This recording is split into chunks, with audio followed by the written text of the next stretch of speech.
कुछ लोग ना मीडिया के सामने आते ही अपना असली रंग दिखाने लगते हैं क्योंकि भाई कैमरे से आप कुछ नहीं छुपा सकते।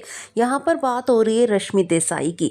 ये पैप हुई थी कुछ दिनों पहले और मीडिया के सामने आते ही इन्होंने जो शहनाज पर कहा है ना, जो इनका रिएक्शन सामने आया है, सचमुच जानकर आप हैरान हो जाएंगे, चौंक जाएंगे।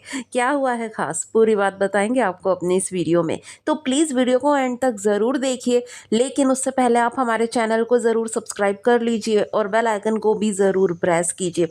कुछ लोग ना कितना भी फेक कर ले, उनकी असलियत सामने आ ही जाती है क्योंकि दुनिया वाले सब जानते हैं यार, ये पब्लिक है, वो सब जानती है। आप कितना ही फेक बन जाएं, कितनी ही अलग अलग एक्टिंग मार लें, कितना ही इंटरव्यू में कुछ पॉजिटिव बोलने की कोशिश कर लें, लेकिन जो आपके अंदर की नेगेटिविटी है ना, वो झलक के आपके फेस पर आ ही जाती है। यहाँ पर बात हो रही है बिग बॉस 13 में आई रश्मि देसाई की।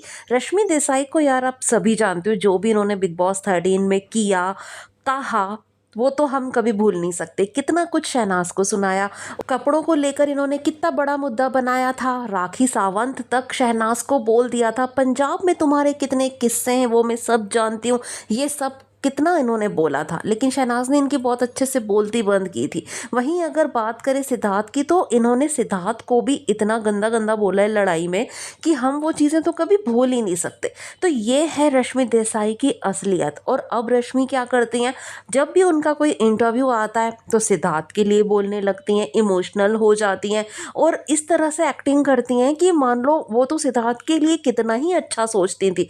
भाई बिग बॉस 13 में हमने देखा है रश्मि देसाई किस तरह से सिद्धार्थ और शहनाज के बीच में लड़ाइयाँ लगवाने की कोशिश करती थी। शहनाज के कान भरती हुई हमेशा नजर आई सिद्धार्थ के खिलाफ। वो तो सेट पे ऐसे ही करता था, वो तो एक उम्र में है, उम्र में तुझसे बहुत बड़ा है, वो ऐसे ही है, वो वैसे ही है, न जाने क्या क्या शहनाज के कान में जाकर बोलती थी सिद्धार्थ के खिलाफ। ये सारी चीजें ऑन कैमरा है। वहीं अगर आर्ग्यूमेंट हो, लड़ाई हो, तो कितना गंदा बोलती थी सिद्धार्थ को, ये भी हम सबसे कभी छुपा हुआ नहीं है। गालियां तो इनके लिए बहुत आम बात थी, माँ बाप पे जाना आम बात थी और कैरेक्टर सर्टिफिकेट सबको देती फिरती थी। ये है इनकी फितरत। और अगर कोई इनको एक वर्ड भी बोल दे तो फिर देखिए आप, ये बिल्कुल भी सहन नहीं करेंगी। भाई जब बोलने का दम रखते हो तो सुनने का दम भी रखो, लेकिन रश्मि देसाई से वो उम्मीद नहीं की जा सकती। ये रश्मि देसाई अपने हर इंटरव्यू में सिद्धार्थ का नाम जरूर लेती हैं और अपने इमोशंस दिखाने लगती हैं। उनमें कितनी सच्चाई है वो हम सब जानते हैं। और अभी जब रश्मि देसाई पैप हुई हैं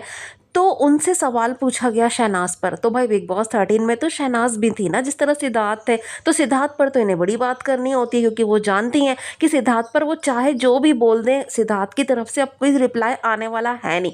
लेकिन शहनाज के बारे में बोलने से वो हमेशा कटती नजर आती हैं। और यहाँ पर जब पेपराजीज ने बोल दिया कि शहनाज इतनी आगे बढ़ रही हैं, इतना सारा काम कर रही हैं, इतने पंजाब से आई लड़की बॉलीवुड तक पहुँच गई, तो इस पर आपका क्या है कहना। तो इस सवाल को प्रॉपरली इग्नोर करती हुई रश्मि देसाई आगे बढ़ गई। उन्होंने अपना फोटोशूट कराया पेपराजीज के साथ, उनसे हंसते मुस्कुराते बात की और जब उनसे शहनाज पर सवाल पूछा गया तो उन्हें इग्नोर करती हुई चली गई। भाई अप्रिशिएट कर सकती थी शहनाज को, हमें किसी के अप्रिसिएशन की ज़रूरत नहीं होती, लेकिन आप अपनी सीनियरिटी दिखा देती, थोड़ा बड़प्पन दिखा देती, आप साथ में थी शहनाज के, तो उस बात का तो मान रख लेती, बोल देती कि हाँ वो इतना अच्छा कर रही है, मुझे दिल से खुशी है, शहनाज को थोड़ा अप्रिशिएट कर देती। लेकिन भाई वो उम्मीद भी इनसे करना तो बिल्कुल ही बेकार है। तो हम वही कहते हैं ना कि इंसान अपनी फितरत और अपनी असलियत कभी छुपा नहीं सकता। मुस्कुराहट के पीछे इनका जो काला दिल है वो नजर आ ही जाता है। तो ग्रजेस आज भी इन्होंने पाले हुए हैं, जेलेसी आज भी इन्होंने पाली हुई है। जेलेसी का टैग शहनाज को दे दिया गया, लेकिन बिग बॉस 13 में जितने भी कंटेस्टेंट थे वो जेलस होते थे शहनाज से। शहनाज ने कभी नहीं बोला, लेकिन वो चीजें दिखती हैं और आज फिर से वो चीजें नजर आ गई। वेल गाइज, इस तरह के बिहेवियर पर आपका क्या है कहना, कमेंट में आकर ज़रूर बताइए। हमारी वीडियो पसंद आई हो तो प्लीज़ वीडियो को लाइक करके ज़्यादा से ज़्यादा शेयर कीजिए और हमारा चैनल ज़रूर सब्सक्राइब कर दीजिए आगे की तमाम लेटेस्ट अपडेट्स जल्द से जल्द पाने के लिए। Thanks for watching guys.